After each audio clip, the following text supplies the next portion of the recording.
There's been a real shift over the last few years to automated funnels and automated webinars and automated sales processes, and it just feels like that is getting drier and drier and drier, and at the same time becoming just more inefficient and ineffective. In this episode, I want to actually break down the new way that I and my team are focused on enrolling clients into our program, right? I've got to take someone who's interested to completely sold and ready to give me their credit card information and become a client. Booking a call is just simply not sexy anymore. I have good news for you. There are some solutions, and I want to share those with you because it's exactly what I'm doing, and it has changed the game. Because every month now, we know how many clients we generated last month, so we can target for and anticipate relatively accurately how many clients we're going to generate the next month. So then we can build the resource for the company.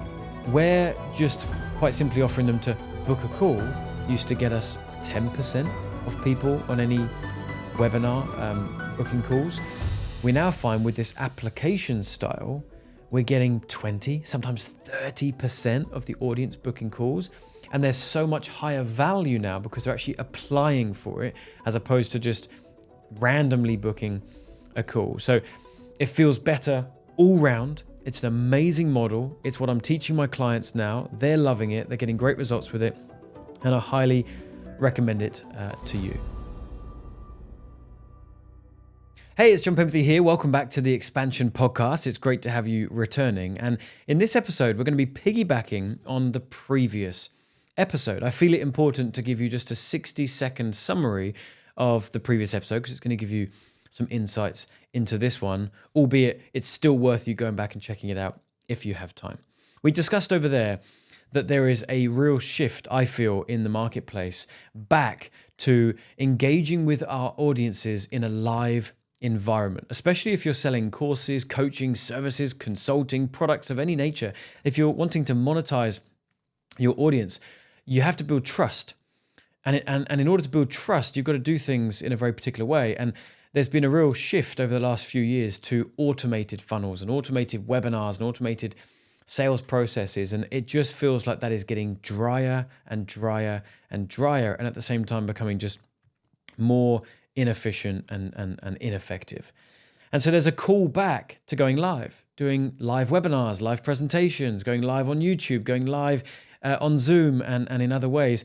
And that's the perfect opportunity to connect with your audience truly, provide value to them, make them feel heard, seen, and appreciated, and it repairs the trust that's been broken in most cases with your prospects and has them signing up to your programs at a much higher rate than I've experienced before. So with that in mind, in this episode, I want to actually break down the new way that I and my team are focused on enrolling clients into our program. And we're talking about very specifically the sales process now, right? Like when we get some people interested in working with us, when they come through a live presentation or some kind of live experience with us, they're still not sold, but I've provided value to them and I've taken them to a place where they're at least interested, but there's still a bridge to cross, right? I've got to take someone who's interested to completely sold and ready to give me their credit card information and become a client. And so that's what I want to describe today. What is that bridge? How does that bridge look different to how we've done it before? And so in order to do this, I do need to kind of take you back a bit and share with you exactly that. How did we used to do it? Well, the way that we used to do this, even off the back of a live presentation, would be that you would invite someone to quite simply book a call with you to see if there was some quote unquote synergy. And then you would do your best to handle that prospect's objections and hopefully close them. And what is very popular in our industry is something called a one call close. So the idea is that you have a webinar, or perhaps even you have a VSL, which stands for a video sales letter, where someone just opts in to watch a video.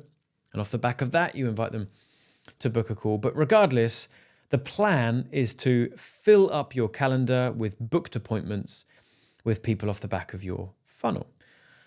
Where's the value for the prospect? Well, the reality is the value was that booking a call with you sounded exciting, right?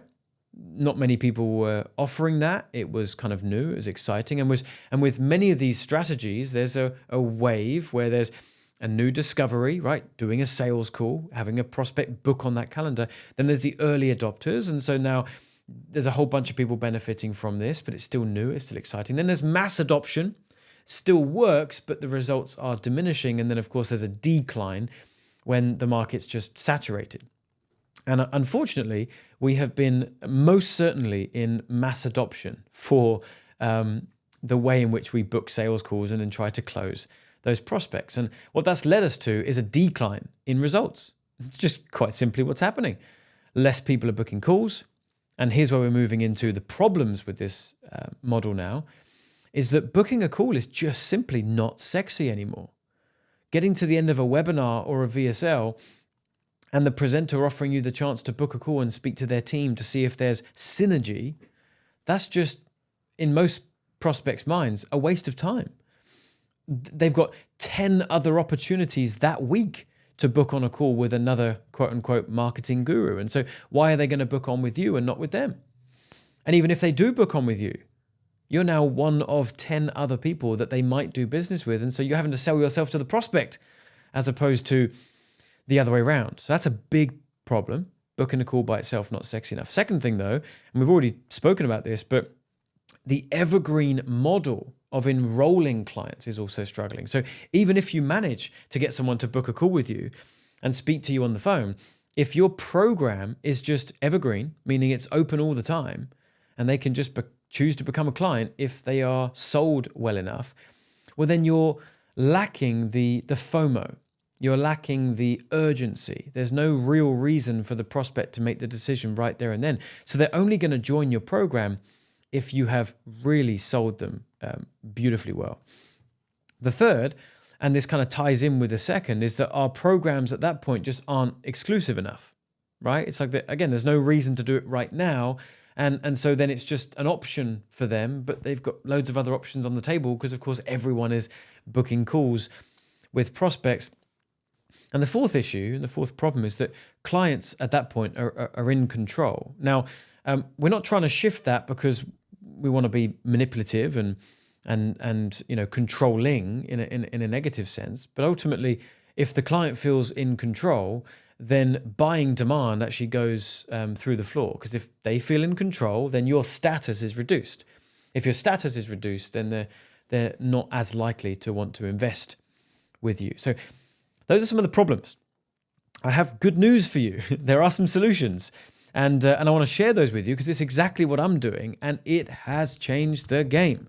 And this is stuff that I'm teaching to my clients. We have scripts for all of this stuff. And my clients are absolutely rocking and rolling with this right now.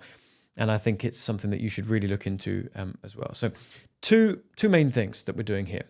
The first is that we've changed our offer from being just open all the time and an evergreen program to true open and closed enrollment periods.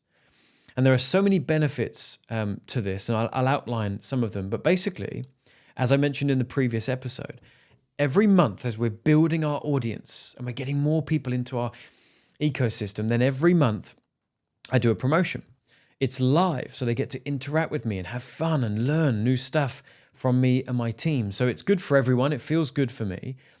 And during that live event, I open up enrollment to my flagship coaching experience. And then there's a few days that enrollment is open before it closes again. And if any of my prospects or my community miss the enrollment period, they're sadly going to have to wait until the next one, next month.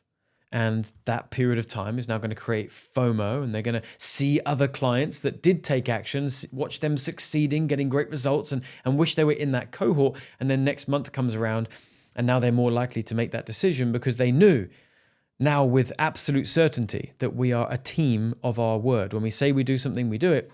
So now when we said we're closing down, we really did close down. They've missed out for the last 30 days. Enrollment opens up again. They realize that they've done diddly squat with their life in 30 days. And so they're like, gosh, I should probably take action on this again because I don't want to have a repeat of the last 30 days. So just massive buyer demand building between these enrollment periods and anticipation. The second benefit, which is great, is that you're able to build a wait list. So between enrollment periods, you can be building a wait list of people that are interested, and you can even start to pre-qualify people before enrollment opens up.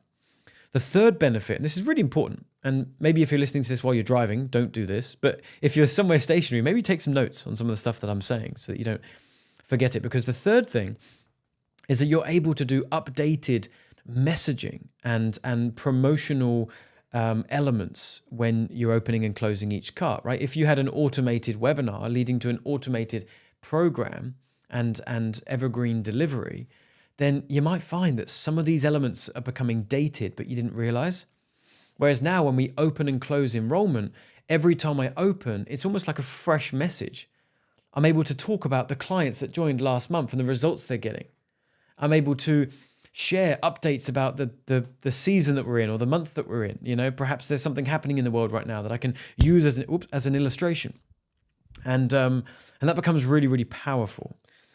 And the fourth of many benefits, but I'll just share four. The fourth is that you can plan better as a business, as an entrepreneur, and as a company. Because every month now, we know how many clients we generated last month, so we can target for and anticipate relatively accurately how many clients we're going to generate the next month. So then we can build the resource for the company. Are we at a time now where we need to hire someone new because we can project into the future as to how many clients we expect next month? Do we need some more resource? Do we need to shift around resource allocation? So we can just plan better as a business. So there's 4 reasons that the open and closed enrollment periods works really, really well. The second solution is when you have an open enrollment period, you actually have clients or prospects, I should say, applying to work with you to see if they qualify, as opposed to just booking a call with you and then you just got to try and sell your heart out and hope that they, take the bait. What we're going to do instead is we're going to legitimately have an application process. So it's not guaranteed that they have a place. And this is true, by the way. We turn away a lot of people that just aren't a good fit for our momentum coaching program. By the way, that's the one that we open and close every month. We typically do that on a live event. If you're on my email list, then you'll be invited to that. If you're not, maybe if you're watching this on Spotify or somewhere else, you might see a link down below that'll give you a free gift in exchange for getting on our list, and then you can see what we're actually doing and watch what we do. But you'll most likely be invited to a monthly live event called Win the Clients or something similar. And then at the end of that training, then I'll offer the chance to apply for my momentum coaching program, which is an unbelievable program. We've worked really hard on it and we're really, really proud of it. So no guarantees of getting in. You apply. And when you apply, you're actually going through a process to see if you qualify for the program. And my sales team have a very strict set of questions to ask prospects on the phone to do exactly that, qualify them, see if they're actually a good fit. And there's 3 main benefits of doing this, although I've just alluded to some of them in that short description there. The first is that clients are coming to you interested in the program as opposed to you going to the prospect interested in having them as a client. So the frame is completely shifted, and you actually find that clients start to sell themselves to you as opposed to the other way around. The second benefit is that you can tease the offer before you actually make the offer. So at the end of my live training, I typically give a bit of a breakdown as to what the program is and how it works and why it's so valuable and results that other people have gotten. And then it's followed up with the ability to apply for it. So I'm able to tease what the offer is, and that makes booking a call sexy again, right? Rather than just booking a call like every other Tom, Dick and Harry in the industry, and the prospect is wondering what the heck are we going to talk about on the call.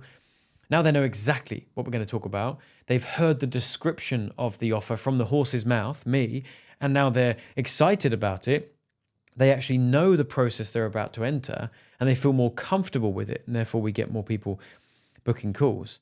And the third benefit is the fact that, of course, you're now able to take them through a qualification process. And so because it's not a given that they get to join, you tend to find that people have their guard down, and rather than being all defensive, they're actually really open, really vulnerable, really honest, and they're just sharing everything that you're asking because they believe you that you're actually qualifying them and seeing if they're a good fit. And of course, that it's important that you actually do that, right? You do what you say you're going to do. You've got to be true to your word. But that's actually what makes this whole thing work. When we open and close enrollment, we actually do it. That builds trust. When we do live trainings, it's truly live. People see that, they know it. Now we build trust. And then when people apply for the program and we say that you have to qualify, we actually do that. Therefore, it furthers the trust building. So it's really important that you stick to that. And what we found, and this is a writer-downer if you are taking notes, is that where just quite simply offering them to book a call used to get us 10% of people on any webinar booking calls, we now find with this application style, we're getting 20, sometimes 30% of the audience booking calls. And there's so much higher value now because they're actually applying for it as opposed to just randomly booking a call. So it feels better all round. It's an amazing model. It's what I'm teaching my clients now. They're loving it. They're getting great results with it. And I highly recommend it to you. So I guess, look, in summary, if sales for you is feeling like, a struggle, perhaps rather than just a few small tweaks to your script or your process, maybe you want to adopt something like this, a complete overhaul strategy like the one that I have just described. Hope you find that helpful. I'm loving creating this content for you, and I'd love to have you tune in for the next episode, and I'll see you there.